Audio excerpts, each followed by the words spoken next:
আপনি গত পরশু মালিশপুর স্কুলে গিয়ে প্রায় 9 ঘন্টা অবরোধ ছিলেন এবং আমি সেখানে উপস্থিত ছিলাম।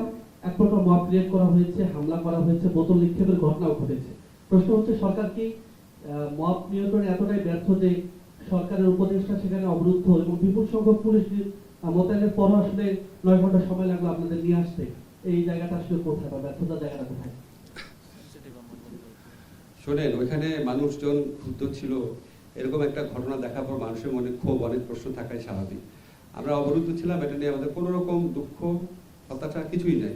আমরা সর্বান্তকরণে চেয়েছি আমাদের ওখান থেকে চলে আসার ক্ষেত্রে কোনো রকম যেন শক্তি প্রয়োগ না হয়।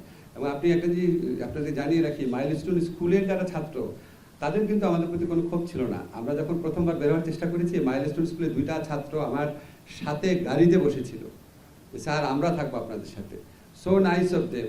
মাইলস্টোন স্কুলের ছাত্র, তারপর ওইখানে যারা অভিভাবক ছিলেন, কর্মচারী কর্মকর্তা, ওনারা আমাদেরকে মানে সর্বতভাবে আমাদেরকে সহযোগিতা করেছেন।